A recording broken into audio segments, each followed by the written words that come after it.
Welcome everybody to the December Steering Committee. First of all, I want to say MTCS won the state championship.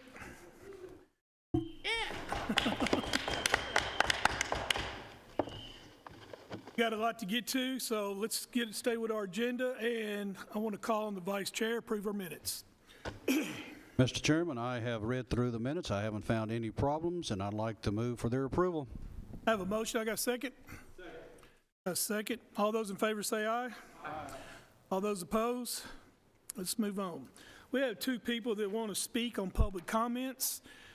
We're going to start off with Susan Allen, talking about the legislative delegation meeting.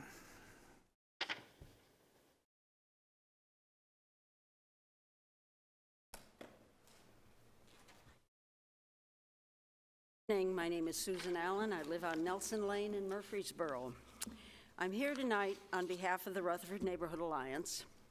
Because we are a nonprofit, nonpartisan citizen organization working for ethical and voter-responsive government, we wanted to touch base about the work session that will be held with our local state legislators on December 18th at the Chamber of Commerce. It's our understanding that it's a work session and is designed to discuss alternative revenue options so that the burden of growth does not fall solely on the Rutherford County property taxpayers. We know that work sessions must be posted, open to the public, and fall under the definition of a meeting in the Open Meetings Act. And they're intended to provide opportunities for the participants to study difficult issues, gather and analyze information, and clarify problems, not to take action. Since this is an unusual type of meeting involving only a few of our county commissioners and the mayor, we hope that the county attorney will be present to assure that everyone sticks to the parameters of the Open Meeting Act. There already exists a public perception problem surrounding the announcement of this meeting. That can be addressed by making sure it is well publicized, that it is open to the public, that minutes are taken, and that it be televised or video recorded and available to the public on the county YouTube channel. Make it clear that work sessions are for difficult issues, that these sessions are open to the public, and that no decision is made except in the regular session. Thank you.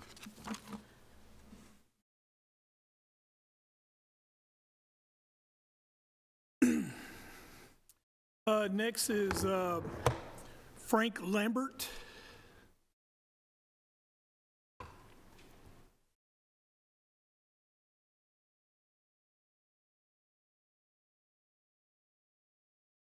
Good evening. My name is Frank Lambert. I am a resident of Murfreesboro in Rutherford County. I live in the Forest Point neighborhood here in Murfreesboro. Mr. Chairman and Steering Committee members, thank you for taking the time out of your busy schedule to listen to my concerns today regarding the book banning and censorship occurring at the Rutherford County Library System as initiated by the Board of Directors. As I shall reveal shortly, the board is engaging in these actions in direct contravention of their duties and responsibilities to support Rutherford County libraries in the wake of unprecedented, sweeping, and unconstitutional so-called obscenity laws and ordinances being passed at the state and municipal levels. These are laws and ordinances that are currently being challenged in court due to their infringement of our county's citizens' First and 14th Amendment rights. My claim that the Rutherford County Library Board of Directors is neglecting its duties is based on my own research and analysis of the board's actions in relation to their statutory responsibilities. How am I qualified to make such an analysis? Well, I have earned and I hold both master's and doctoral degrees in the Library and Information Sciences. I work currently as an associate professor of Library and Information Science at MTSU's Master of Library Science program in the College of Education. However, I'm not here today as a representative of my program, nor as a representative of MTSU.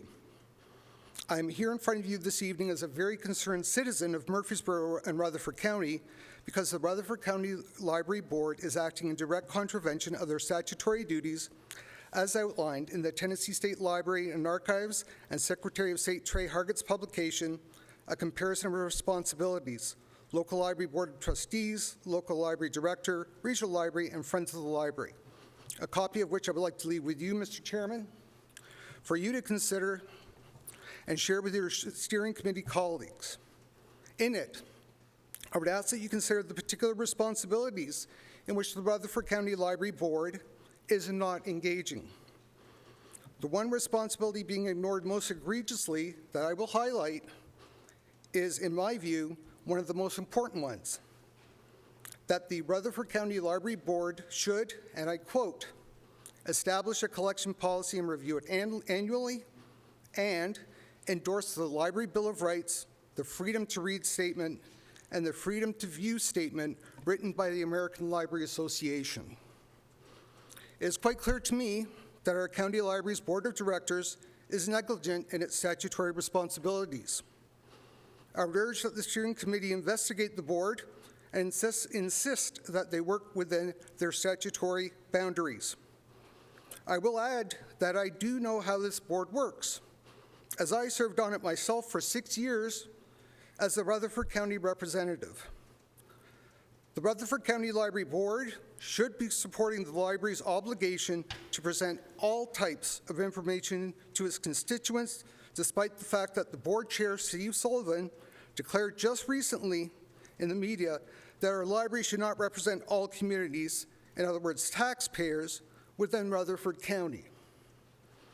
The board should be providing the library the support needed to counter all forms of censorship, regardless whether it comes from a government entity or from an individual citizen.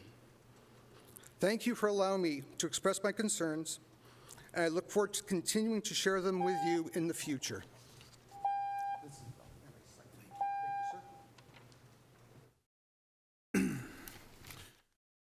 All right, let's move on. I need to announce our January meeting will be January the 10th. It will also be our delegate meeting as well. So we will have the delegation here. If there's any questions that this steering committee wants to address, I need you to get them to me as soon as you can so I can look over them. And I need to get them also to the delegates.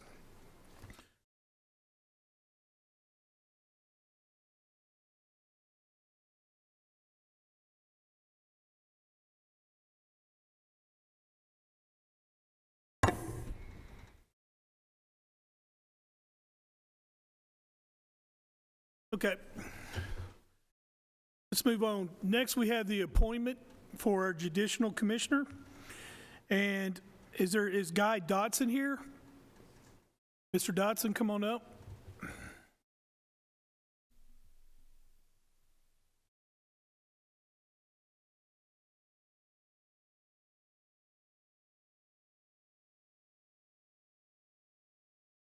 you doing? Tell us about yourself.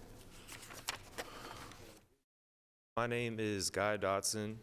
I was born and raised here in Rutherford County, and I am seeking an appointment to, I apologize, I got nervous up here. I'm gonna get my notes out. It's my first time doing something like this, but I'm seeking appointment as a judicial commissioner in the Office of General Sessions Court. Like I said, I was born and raised here in Rutherford County and brought up by a father who practiced law within the Rutherford County court system. And from that, I learned that I learned to both respect the individual and the law, and I'm just looking to serve the county and its community to the best of my ability. Thank you. Any questions? Thank you, sir. All right. I will need a motion to confirm Mr. Dotson. Do I have one? Commissioner Johnson, second.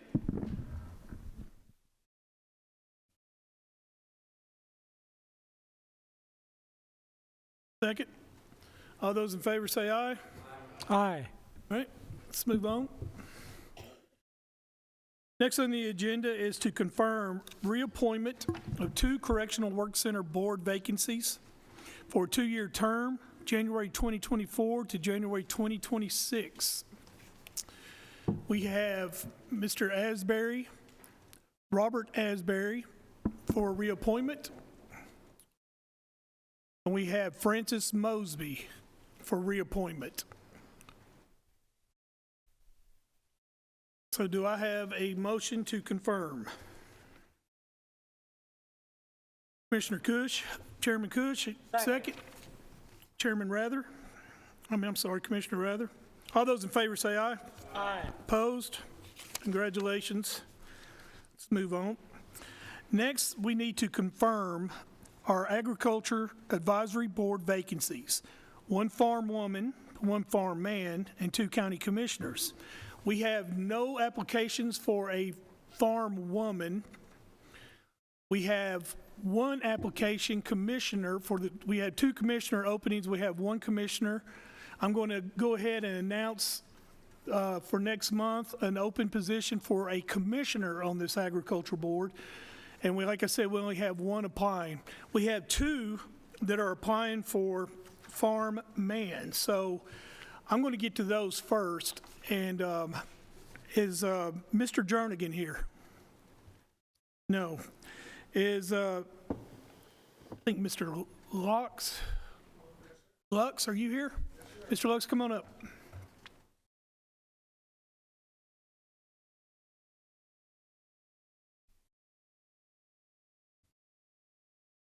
Evening, sir. You're welcome. Good evening, everyone. I didn't really expect to be presenting at all, but I'm delighted to. My name is Joel Lux. I'm a resident of Smyrna. I've lived there for nearly 12 years now. And by profession, I'm a full-time writer. I've been a published writer for over 25 years in the outdoor industry, and I'm now writing my first book. I'm very proud of that. But I'm here because I'm a volunteer. I've been very involved over my life on a number of committees, and at a time earlier in my career, I served on the Conservation Board, not here in this town, but up north, and was very happy to serve on that committee. My interest in this particular committee is, one, as I said, I'm a volunteer. I like to get involved. I like to do things for our committee, and I love our community altogether. My background is in agricultural sciences. I have a bachelor's degree from the University of Arizona in agricultural sciences. I have a master's degree in higher education, and I have a number of other awards and certificates that, if I went on, I'd bore you silly and probably come across the wrong way. But I'm proud of what I've done, and I'm proud of my accomplishments. So if I'm asked, it's not out of arrogance or anything like that. It's because I'm proud of what I've accomplished, and I feel very fortunate and very lucky. I submitted my application to the Agriculture Advisory Board because I truly believe that I can contribute something to the efforts and the achievements of that board. And I enjoy working in groups. I enjoy doing things as groups. And in all modesty, I believe that I could contribute in a number of different ways. There's much more. There's so many things that are running through my mind now, but I think for beginners, that's probably a fair introduction. If anybody has any questions, I don't know how appropriate or inappropriate that is. All right. Is there any questions? Questions that you may wish to ask. There's a lot of history, but I can't cover it all in 10 minutes. And if you wish to come after and speak with me, that would be fine. Is there any questions? Thank you, sir. Thank you. Thank you all very much. Thank you, sir. All right, Commissioners, we have 2 applicants. We need to vote on 1. So let me go back and it is Mr. Larry Jernigan and Joel Lux. We're picking 1 out of these 2. Go ahead, Rachel. Commissioner Cush. Lux. Commissioner Beverly? Mr. Lux. Lux. Commissioner Reed? Jernigan. Jernigan. Commissioner Rather? Lux. Lux. Commissioner Paul Johnson? Lux. Lux. Commissioner McAdoo? Lux. And Chairman Harris? Lux, Lux. congratulations. It'll be confirmed at our next county commission meeting next Thursday. All right, let's move on. Next is confirm a PBA vacancy, 6-year term, January 2024 to January 2030. We have one applicant. Let me see, his name is Grady Payne. So is Mr. Payne here? Come on up, sir.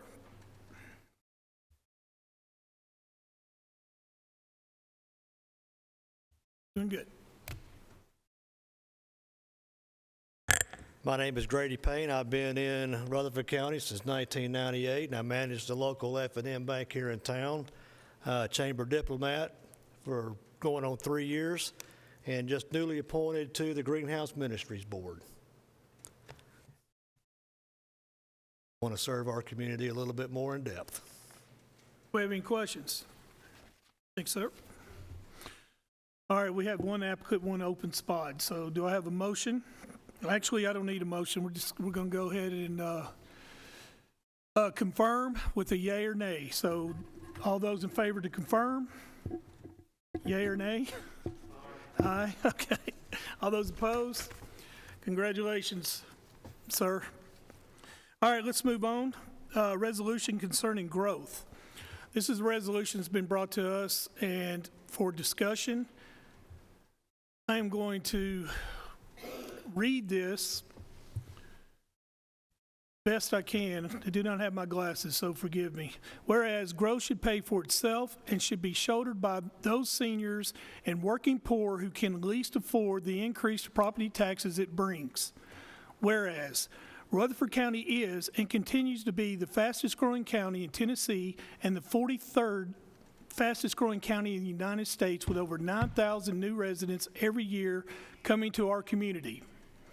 Whereas Rutherford County has proven to be a great steward of the resources provided to it by being one of the 3 counties within the state of Tennessee to have obtained a AAA bond rating.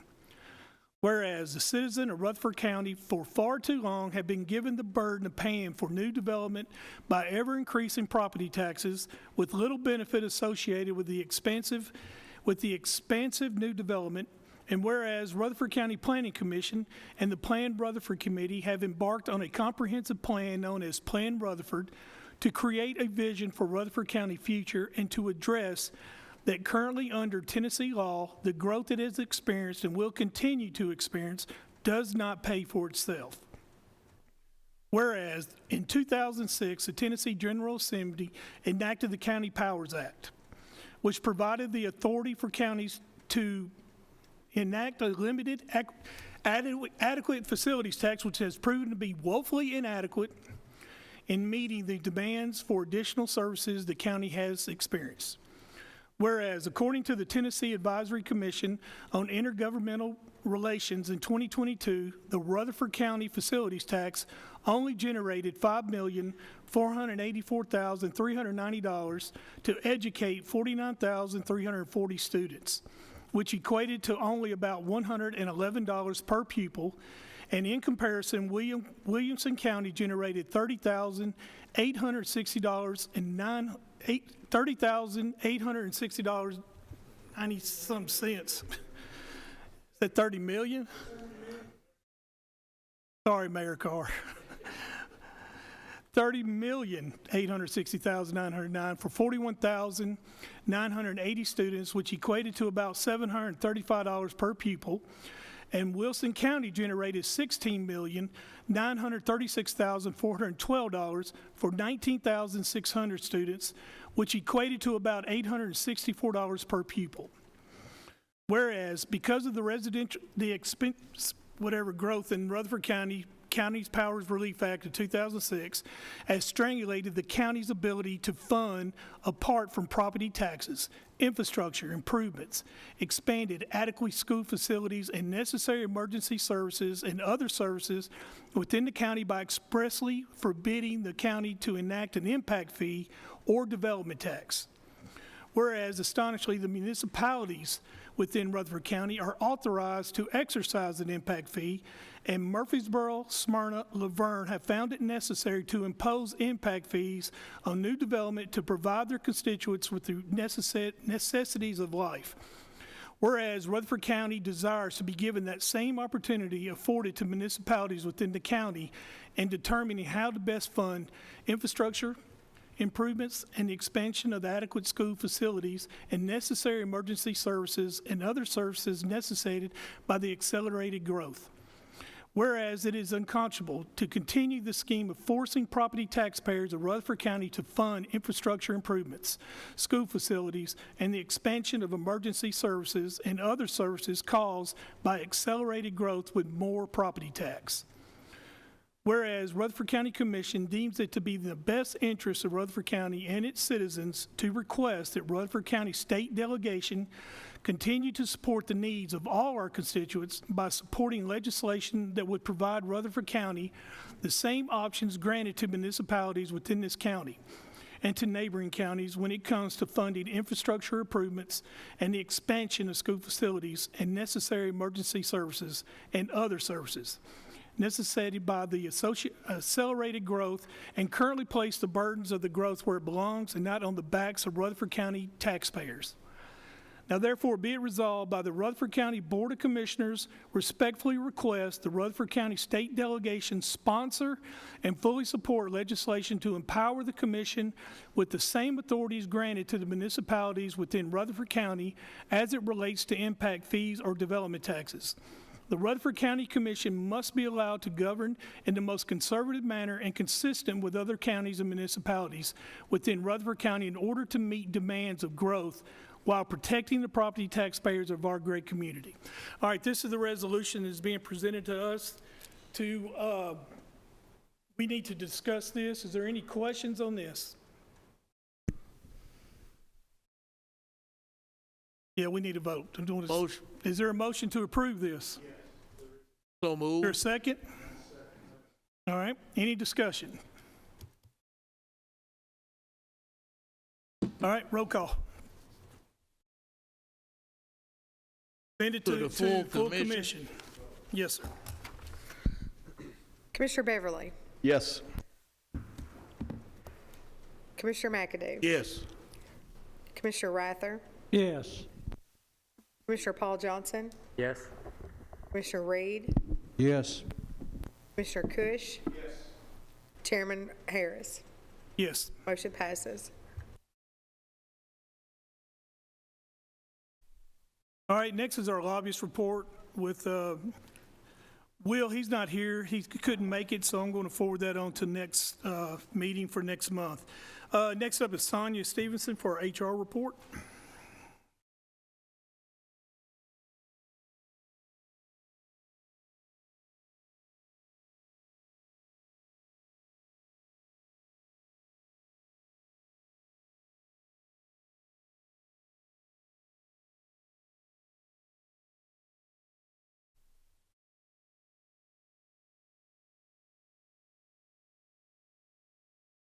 Good evening.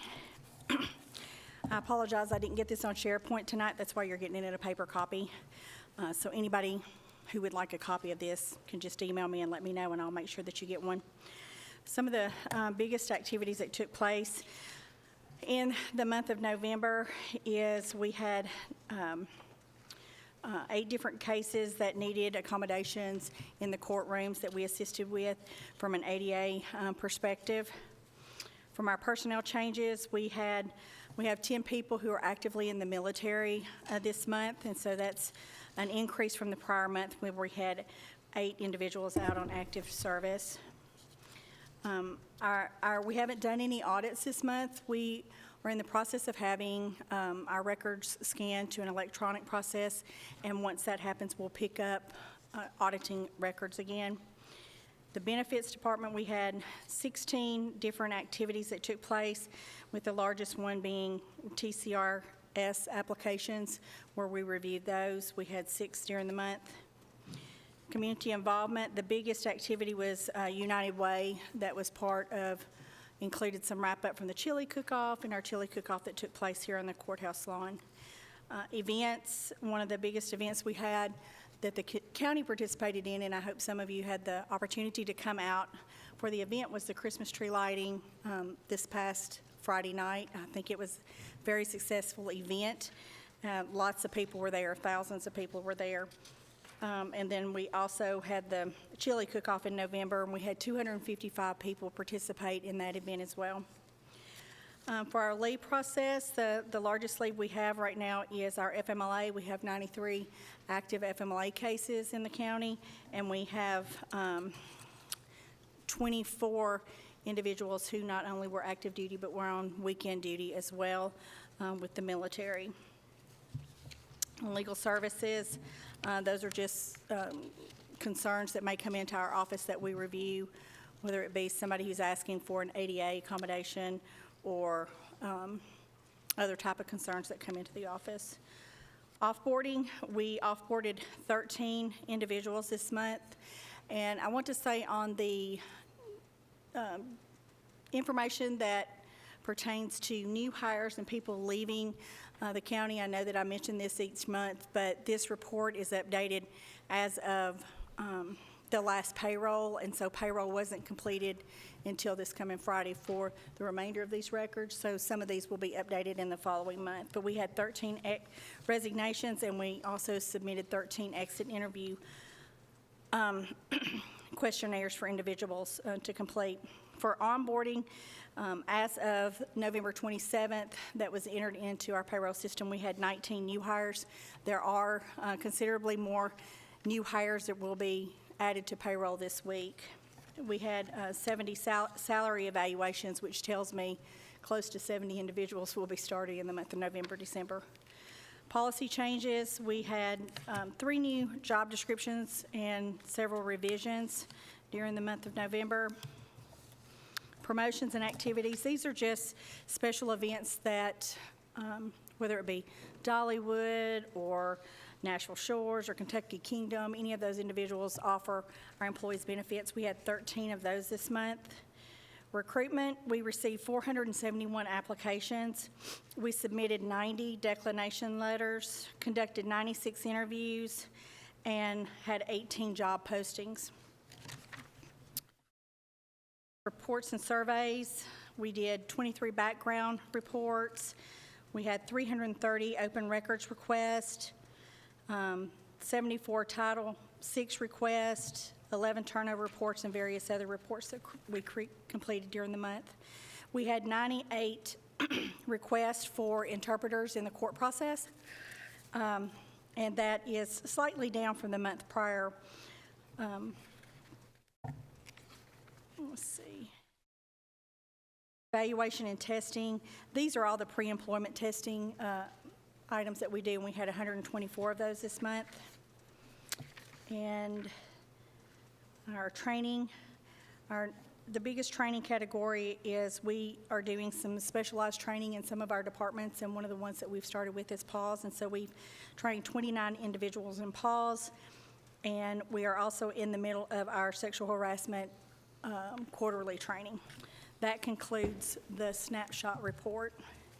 The next piece is you should have another packet, and it says as of 11/30/23, and this lists the departments. So when I mentioned the postings that we had, this tells you which departments have requested postings, and it tells you how many postings they've requested. The next page is the number of applications received per posting, and this is important because I think sometimes there's maybe a perception that we don't get applications for some positions, but we do get a considerable amount of applications, and this tells you how many was received for these open positions. For example, detention officer at the sheriff's office, we've received 152 applications. We've received an admin support position at the Sheriff's Office, 163 applications, communications officer at EMA, 94 applications. So we are receiving and seeing an increase in our applications. And so I just wanted to make sure that you had that so that you would know what applications we were getting for positions. And then the last pages are our current vacant positions that we have that the departments are trying to fill. This is up to date with all paperwork that's been sent to the Human Resources Department as of closing business today. And if there's any questions. Are there any questions? Need a motion to approve report. Commissioner Chairman Reed, do I got a second? Commissioner Cush, all those in favor say aye. Opposed? Thank you, Sonia. All right, back to the agenda. Next on here is wheel tax discussion. This was brought by Chairman Jeff Phillips, who wants to discuss this. I'll kind of help you out a little bit before he speaks, but when we were doing the budget process, one of the things that came up by one of the commissioners was a wheel tax. And we had told him that we would discuss that in later times, so it has been brought up to my attention from Chairman Phillips. I'm going to let him speak on this a little bit, and all this is for discussion only. So that's all we're doing is discussing this. So Chairman Phillips, go right ahead. Thank you, Chairman Harris. You're exactly right. This is not an endorsement of anything. It's for informational purposes only. During the budget process, at the 11th and a half hour last year, there was a recommendation to increase wheel tax, and it was probably way too late to introduce that.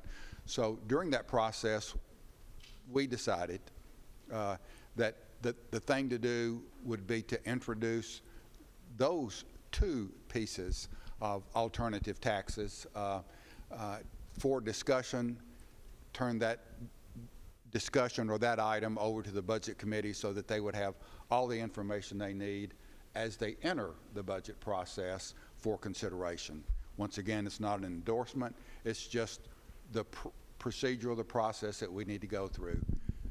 We have our outstanding legal mind here, so Nick is prepared to kind of go through what we would need to do if we contemplate increasing the wheel tax.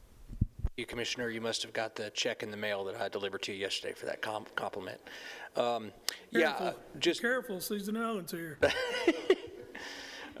Just a few points. This body has dealt with this issue over many decades on originally setting the wheel tax and increasing it. There are three methods, and I think Commissioner Paul Johnson alluded to this last meeting. There are three methods that we can increase the wheel tax. The first is by a private act. We already have a private act, so if that's the route we want to go, we would just amend that private act to increase the wheel tax by whatever amount the commission deemed appropriate. And you all understand how that process works. The second way is to do it by resolution here at the local level, and it has to pass on 2 consecutive county commission meetings by a 2/3 vote. That's by state law. And if you do that, then there is the potential, or there's the allowance for a group of 10% of the voters that voted in the last gubernatorial election to file a petition with the Election Commission within 30 days of the second reading of the resolution to ask that it go to a referendum. That's the second way. The third way is to do it by resolution, and it only requires 1 reading at 1 county commission meeting, and it only has to pass by a majority vote, but it's automatically subject to a voter referendum.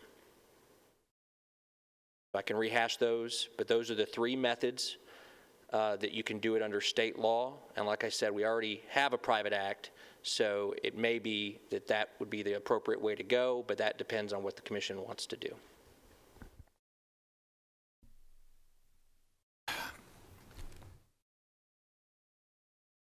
County Clerk, would you be, I hate to put you on the spot, I do have a couple of questions. Would you be willing to come up?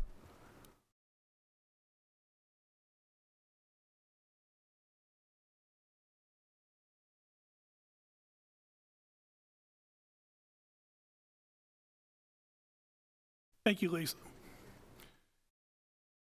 What is our current wheel tax right now?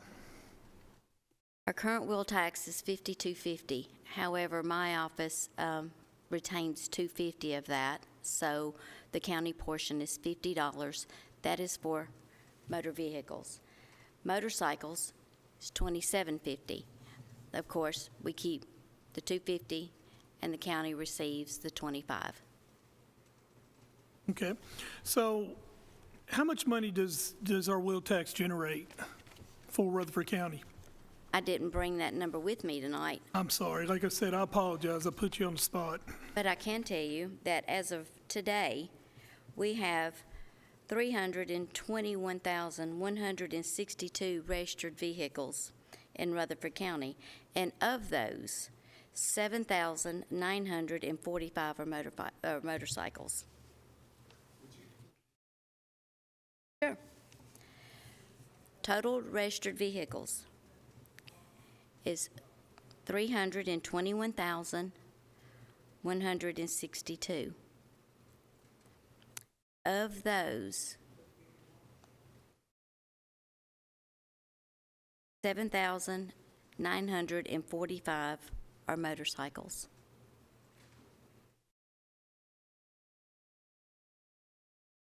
So if there was a $5 per vehicle increase, and like I said, you wasn't prepared for this, so I'm just trying to estimate, would that $5, would that generate about $1 million? Or am I close or around it?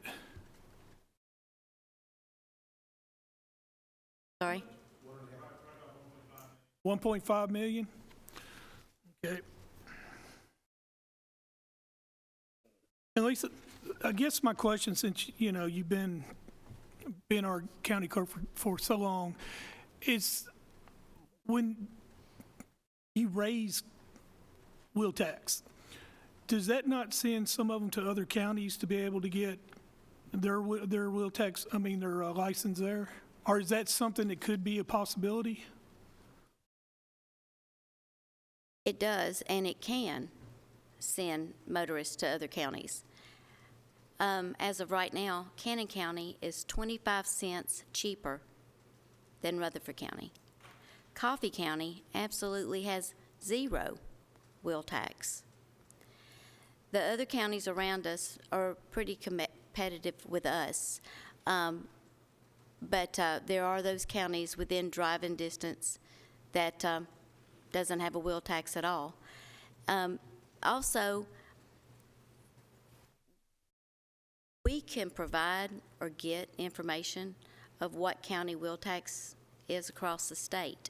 My personal opinion is I don't think you want to price yourself out of business, for lack of better words.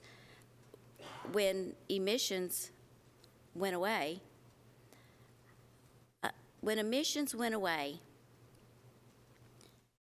our registered vehicles in Rutherford County increased.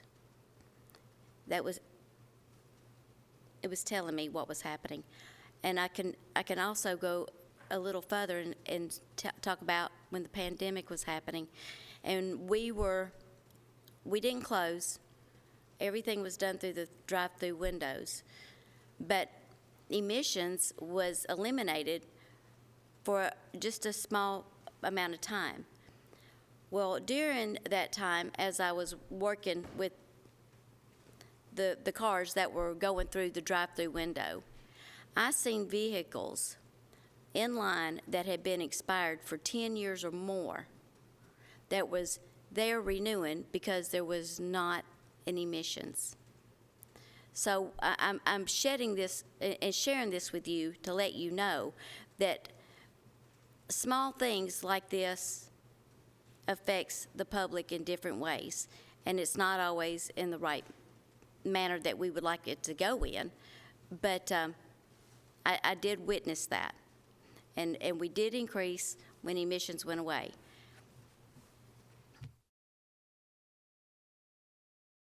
So I would say, just based on what you said, we need to proceed with caution. Okay. I might want to also add, it's my staff, like Tab's staff, that when there's an increase, you know, it does bring along some hostility that they have to encounter. We have to hear about it. We have to experience it. We have to go back to 1974 when the wheel tax was implemented. So there's people out there that still remember all that. And while I understand that this could be a consideration, also remember those people that work for this county endures. Not only will they pay it, but they also endure having to do their job just a little bit more. Lisa, isn't it illegal for someone who has a registered vehicle in Rutherford County to renew their tags outside of Rutherford County? If they are a resident of Rutherford County, they are supposed to register their vehicle in Rutherford County. Does that make it illegal? In my opinion, yes. Okay. So other counties, if I were a resident of Rutherford County and I went to DeKalb County to register my vehicle, would they do it? Or would they say, no, you're not registered in DeKalb County, so you have to go to Rutherford County? Isn't that what they're supposed to do? Yes, but you also have those people that will go the extra mile to be able to renew in another county, such as I'm living with my brother, those types of situations.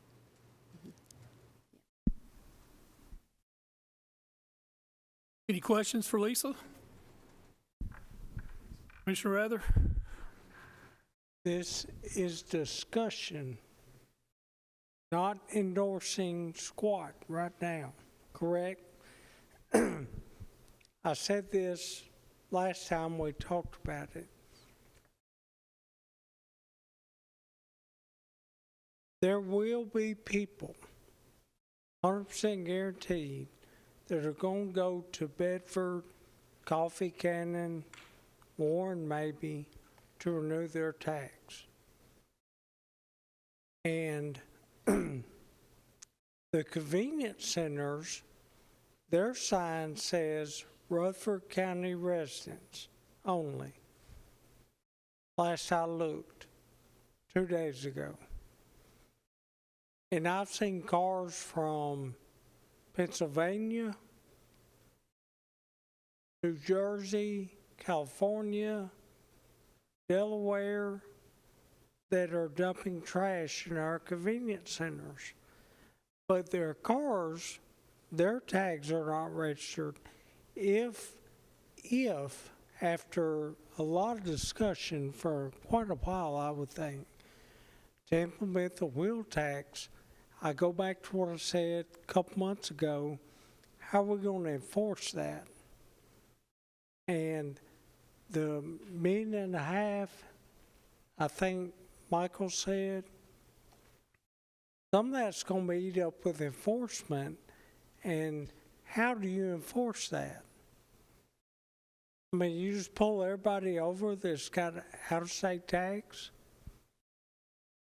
This is Middle Tennessee with a very hot spot, being so close to Nashville. People may not want to stay in Nashville in a motel. They come here and drive to Nashville for a ball game, Predators game, whatever. I just think it's an uphill climb. And I think it's going to be virtually impossible to enforce that. Back when we had enforcement, we had half the population that we do now. So I think it's it's something to look at and discuss, which we're doing, but honestly, I think it's an uphill climb for the entire county. How do you do it? How, anyway. So that's my comments. Just to follow up on that, we're presenting the process, not having discussion on recommended or anything else. The deal is that it's an alternative. It is an alternative. That's what the Budget Committee was looking for last year, was alternatives, and we really didn't have any. So that starts this process now. As the Budget Committee gets in to planning for the 2024-25 budget, they'll have that information available to them and can begin those discussions earlier as to whether or not it's something that they want to recommend before the full commission. So the process is what we're talking about. And how you enforce it, I'm not sure that there's a good answer for that other than how do we enforce it right now. It'd just be a continuation of that, I'd say. But the deal is that if you have a Rutherford County resident, and most of those funds that are raised go toward the educational process, even though they go through the general fund, 2/3 of that, 3/4 of that goes to the educational process. And the real problem with that is that a lot of those folks have kids going to the school and are circumventing the process of educating their kids. So there are issues all over the board, but it wouldn't be any different than enforcing it right now, whatever it is. And once again, it's not an endorsement. This commissioner wouldn't know what he would do. I'd have to take a look at what the budget needs are next year before I made a decision on any of that kind of stuff. But the process, to make it real simple, is that run through those three again, if you would, and we can bring this. Hold on before you do that. Is there any questions for Lisa? Any before I let her go? None? Thank you, Lisa, so much. Sorry. I apologize. Did very well. Yes, sir. Just to re-summarize, the first method is to update your private act and increase the wheel tax that way. The second is to do it by local resolution, and it be at 2 consecutive county commission meetings requiring passage of a 2/3 vote on each occasion. However, even if you do that, a group of 10% of registered voters from the last gubernatorial election could file a petition within 30 days of the second reading requesting a referendum on the issue, in which case you'd have to have one. And the third is just to do it at a 1 commission meeting, pass it by a majority of vote, but that is automatically subject to a referendum. Let me try to help out here a little bit. This is the reason I let this come on the agenda. One of the things that we got to do as commissioners is we got to inform our constituents and the public of opportunities other than just hear the word impact fee. And what I mean by that is there are other options that we can look at as well to go with it. A real estate fee, tax, trying to get more money from the sales tax, trying to get Tennessee lottery money. These are things that we're looking at, and these are things that when I asked the delegates to be here, that we want all y'all to see the options and discuss them. Because a lot of times people don't understand there are so many things that we have to deal with, and they don't know exactly what they are. Now, as chairman of steering, it's my job to inform you, and it's my job also to inform the public. So I feel like as a committee that's over legislative affairs, that we need to let the public know of areas that we're going to be dealing with. And Mike, we will talk about this in the delegate meeting on January 10th. And I hope y'all do homework and have ideas and to discuss those with our delegates. But that's the reason I put it on the agenda, because it is a avenue of other avenues for us to discuss and look at, and then we'll start going into that process of trying to use those things. So that's where I'm at as to why I did that. So thanks, Jeff, and go ahead, Commissioner Beverly, and then Commissioner Reed. I want to echo Commissioner Rather. I'm not endorsing this, but I'm always encouraging discussion. This is something we need to do on an annual basis to make sure we're covering the needs, because we can't just hammer development revenue every single time. But on the side of that, I'm concerned with enforcement. Just this week, I had a constituent send me a photo of a car in the line at one of the schools out in District 6 saying it's a Franklin County tag with the magnet of that school there in line to pick up their child. That's the problem we're facing. Just as we don't want property taxes or property taxpayers to carry the burden of development growth in this county, we can't expect folks who follow the rules on the wheel tax to also bear that burden as well. We have to have an enforcement mechanism. So as we discuss this and come up with the plan and what budget wants to do, I, for one, want that plan to have an accompanying way for this to be enforced. I don't want this to be, well, we're going to raise it and we'll figure it out after the fact. You can't pull someone over just on suspicion of where do you live. And when you're on a traffic stop, you're able to run the registration and run their driver's license info, and there is a citation for failure to change your address. That's something we have to look at and as an enforcement mechanism, not just with county deputies, but also the municipalities, to make sure that this is being enforced. So there are avenues, but we want to have I want to see a solid plan before we start looking at raising any wheel tax on our constituents. What you have to remember is this term, wheel tax. First of all, it has tax on it. And you're going to bring this before our citizens out there, but you got to go back to why it was created. And as I look around this room here, there's probably about 3 that actually remember when it was created. And it was created with a purpose. And the purpose was to build 2 new comprehensive high schools, Riverdale and Oakland. And when it was presented before this body to do so, it said when we get enough and we pay for those schools, pretty much it was going to be, that would do away with the wheel tax. The wheel tax was pretty much taken care of. Well, everybody was okay with that. They were for it, and it happened. Well, as we've gone since then, now we're adding on to those 2 schools, and since then we've added how many high schools? And we still have a wheel tax, but when you go to look at it, it's not divided up for those 2 schools totally. It's got a little bit of everything to it. Now you talk about adding $5, $10, or whatever to it, and then you also got that word referendum put to it, where the people actually come back and vote again.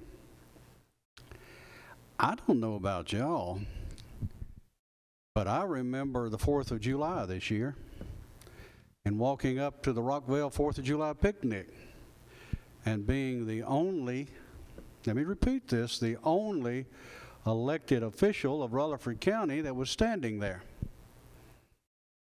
And I found out exactly how a wagon train felt back in the old days when the Indians all showed up. I was circled 3 to 4 deep all the way around me. People I knew, people I didn't know, and friends and relatives. And one spokesman stands there and points his finger at me and said, "Did you vote for this tax increase?" And they all stood there and looked at me. And I told them, yeah, I voted for it. Well, it was sort of like the Alabama and Georgia football game Saturday night. There were some that say, okay, and a lot of them said, no, they didn't like that. But then I had to explain why I did that. And I come out fairly well with it. When I explained to them, especially there in Rockville, I said, you do have a new public safety building here. You're getting full-time firemen, full-time ambulance service here. You got a new convenience center coming. You've got new pavement coming in. We've just made additions to the elementary school, to the middle school, and you have a new high school. I said, counties can't operate without something. And I said, counties are just like you at your home. What goes up, we have to pay for it. And just so happened, I was standing in front of a church booth there selling hamburgers. I said, I don't know if y'all noticed or not, but this year hamburgers are $4 instead of $2. Now, are y'all going to go over there and fuss at them because their hamburgers have gone up too? Well, it sort of got their attention and got them thinking, and we got through that. But one thing I heard from that group of people was there, well, I hope y'all are not thinking about increasing your wheel tax. That was said. Well, you know, the term tax catches everybody's attention now, and we've already caught their attention once. I don't know if we can use that term again, especially on a tax that many years ago was thought it was going to be removed and done away with. And I think our clerk probably put it about as well as anybody right there. It's the small numbers sometimes that can affect the people out here as much as the big numbers. And they look at that. And I think that's something we'll have to look at and try to determine. I think we have to look at maybe be creative in other directions in what we can do. Hopefully the resolution we passed tonight can help us find ways. And maybe we can work with the other groups to do so too. But I just, you know, when you stand there and you talk to the people and you see where this is, you see that. And you also mentioned about going to other counties. You got to think about our districts. I live in a district out here that touches Bedford County, Marshall County, and Williamson County. And a lot of those people's addresses are not Rutherford County addresses. They're addresses for those counties. So when they get their mail, they got an address that says either direction. When you're over here, probably in 6, and over here in Commissioner Pease, a lot of those have addresses for Coffee County. Really. Their mailing address, some of them are in Coffee County. So when they walk in, they say, do you have what's your resident address? They'll say Coffee County. And then when you go buy a new car and you go in that county, they're very quick to change those tags over to that county because they can do so very easily. So there are a lot of things out there to govern this and maintain it that we'd really have to work with and to just keep up with it, because would be a very difficult job with so many people coming in here. You can't go down this road in the mornings without seeing a New York tag, a California tag, Florida tag. I don't know if they're visiting or if they live here, which I think is 30 days that they're supposed to change those tags? You can't tell me all these people right here just got here yesterday. So this is what we're dealing with, I think, in this situation. Mr. Rather? I just want to reiterate, this is discussion. Much like the fire tax we discussed not long ago. And I'm thrilled that these discussions are happening so that our citizens know the property tax was hard. That was a tough decision. We're not trying to do a fire tax or wheel tax, but we have to perform our due diligence by examining, having discussions, and looking where it leads. But I don't want to speak for everybody. I'm not for a fire tax right now. I don't know enough. Not for a wheel tax right now. I don't know enough. I don't know what the future holds. None of us do. But these are just things we should be doing in the steering committee and the full commission. I don't want to get everybody excited and calling all of us tomorrow about a wheel tax increase. We're not talking about that. We're examining, researching, coming up with information. If you don't have enough information, how can you have an informed decision? And that's where we're going. and somebody can correct me if I'm wrong. No, and getting back to what I said earlier, we're going to look at areas, explain them to everyone. Like, for instance, the sales tax. A lot of people don't even understand the portion of sales tax that goes to Rutherford County and the portion that goes to the city of Murfreesboro. A lot of people don't understand that. They also don't understand that a certain amount of money that could be given us on sales tax could help and go a long ways. Now, that's something that we got to work with our delegates on. That's a question that we're going to give our delegates. And there's also, like I said earlier, I need to explain to everybody what a fee on real estate transactions, what that generates. Whether it's not, we're not saying at all we're doing anything, but I just think we need to educate everybody on what avenues this county can look at. This is nothing more than just an avenue that we're looking at, nothing else. You understand, everybody hoping on TV and everybody else understands this is just simply an avenue to look at and let these understand what some of the things that are being discussed. Is there any more questions on this? All right, let's move on. First, commissioners, on your iPad is a list of our litigation. Is there any questions on that for county attorney? Seeing none, let's move on. Next up is bid limit discussion. This was brought to me by Michael Smith, our finance director. Michael, why don't you come up here and explain to what this is, and then we'll have some questions for you.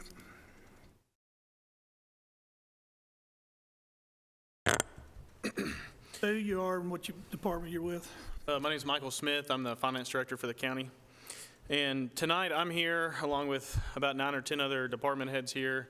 And one of the things, with all the inflation that we faced over the last several years, has really brought in a hindrance on purchasing with our lower bid limit compared to other entities.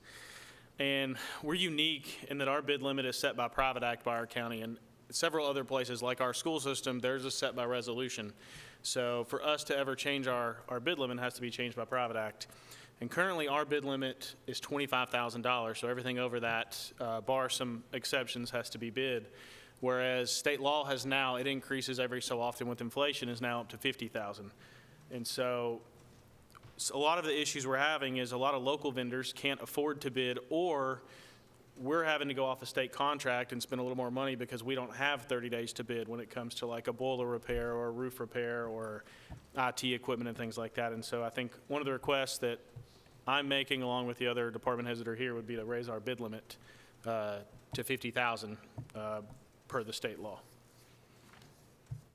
And several other department heads are here tonight if questions on specifics with their purchasing issues that they're having. So you need a resolution to bring it would be a private act change, and so it would only change, I want to be clear, it would only change the dollar amount. Right now, it is specified in our private act that's $25,000, and so it would change that. I've spoken with the county attorney about what that change would look like, and it would specifically just be the dollar amount to go along with the state law that was passed a few years ago to allow us to do that. So are you looking for a motion from us to I would be looking for a motion to send a full commission to change our dollar amount from $25,000 to $50,000 in our private act for that. I would make that motion to approve to $50,000 and send to full commission for consideration. All right, got a motion second. Commissioner Reed. All right, discussion. Michael, what departments will this be applied to? Actually, let's go. What departments will it not be applied to? It would be applied to all departments in the county, not the school system, since they are under a different purchasing policy than us. So it would apply to all departments in the county. Okay. Not community care, they're a component unit, not E911, not Rutherford County Airport Authority, just all departments within Rutherford County government. So the mayor's office would also be raised up? Yes. Now, I want to specify one thing because I've had a couple questions. This does not affect professional services. This is not going to affect contracts that the county commission enters into.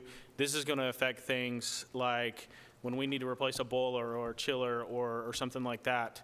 It's going to affect that. But it also affects when we're looking to purchase like an IT, 2 servers or 2 network switches. The bid limit is looking at those combined. So if you're going to buy 2 switches, and each of them for example, are $20,000, we're going to have to, they're going to be over our bid limit, right? And so right now, we have to, if we need those fast, we have to look at a contract, like find a state contract or piggyback off somebody else, so. So basically what you're saying is we're hampering our department heads because they might have something like a air condition go out, and since we're at $25,000, we got to do a bid process, takes 30 days. Yes. Is that correct? That's correct. All right, so we're really hurting our department heads, and we need to support them. So go ahead, Mike. In a nutshell, we're wasting time and money because we're limited by a $25,000 limit. Yes, sir. All right, I got a motion and I got a second. Any more discussion? Okay, let's roll call. Commissioner McAdoo? Yes. Commissioner Rather? Yes. Commissioner Paul Johnson? Yes. Commissioner Reed? Yes. Commissioner Cush? Yes. Commissioner Beverly? Yes. Chairman Harris? Yes. So we'll be passing this to budget. All right, is there any other business? Mr. Chairman, if I could approach, I'd like to have a brief informational discussion on the meeting on the 18th, the schedule. Absolutely. Come on. Thank you.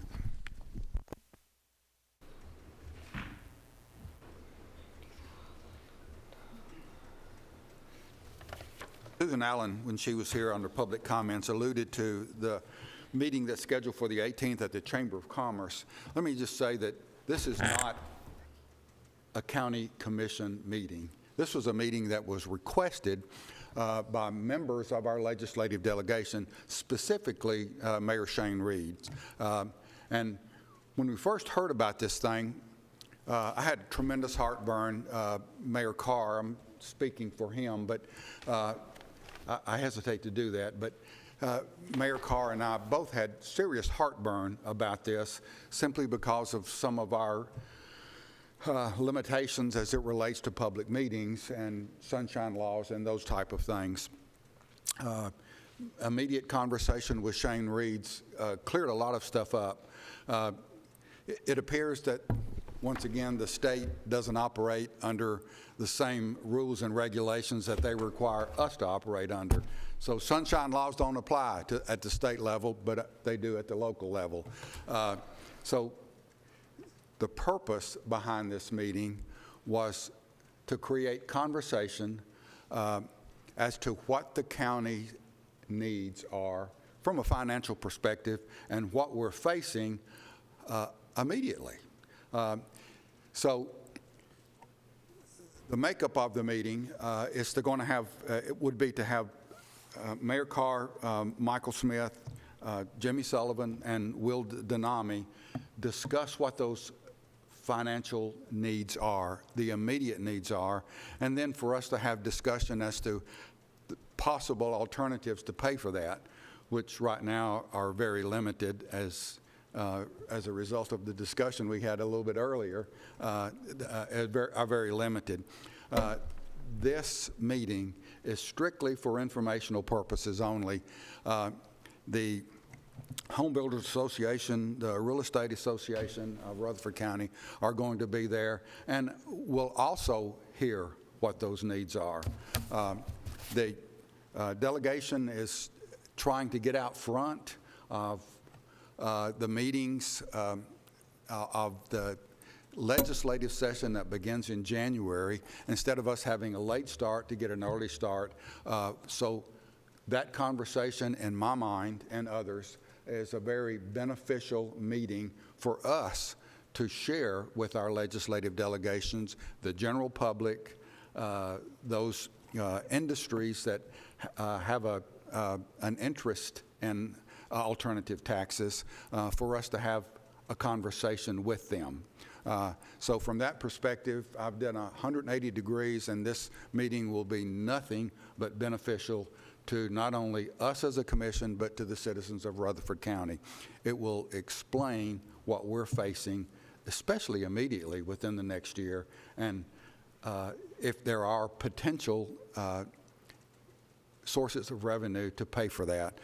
So I just wanted to let you guys know that as a result of us being informed of this meeting, we have kind of taken a different approach to it, and it's going to be kind of a joint meeting between the mayor's office, the county commission, and our legislative delegation, with invitees from the Home Builders Association and the Realtors Association to have some input in this.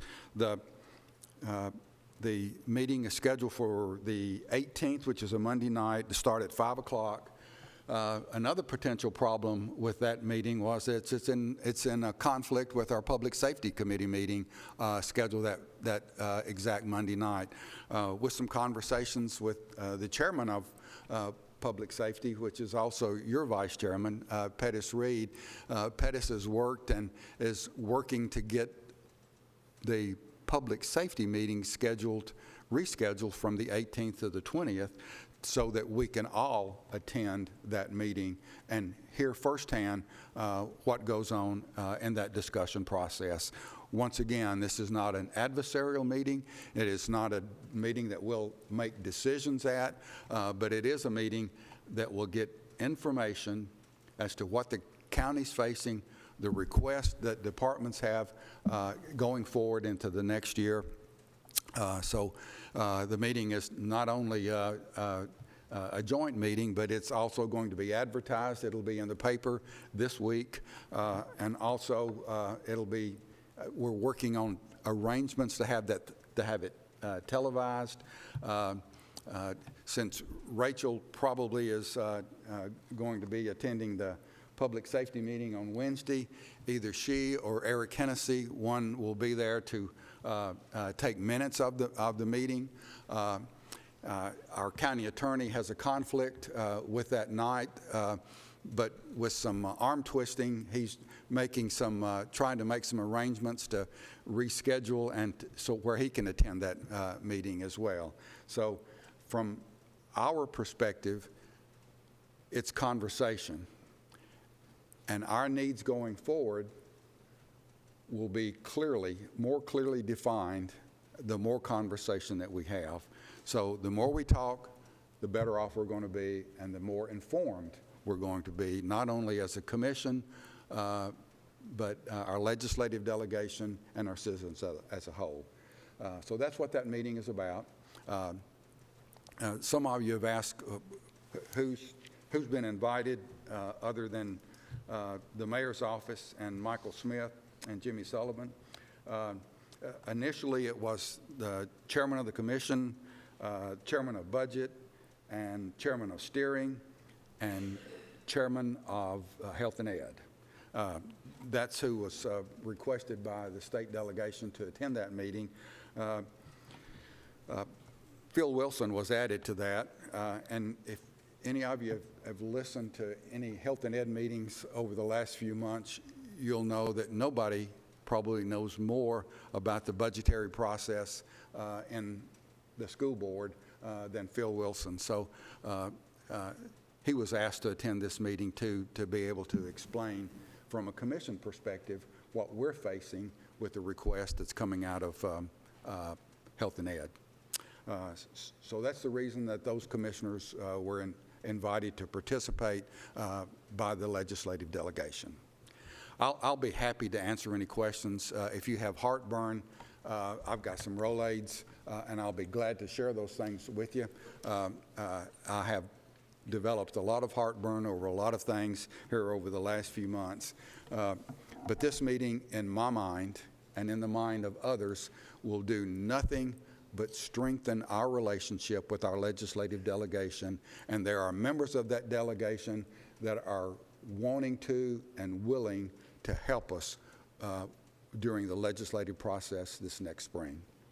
So from that perspective, I think Chairman Harris is well up on this meeting, and between the two of us, we could probably try our best to answer any questions that you might have. Thank you. Any other business? All right, we're adjourned.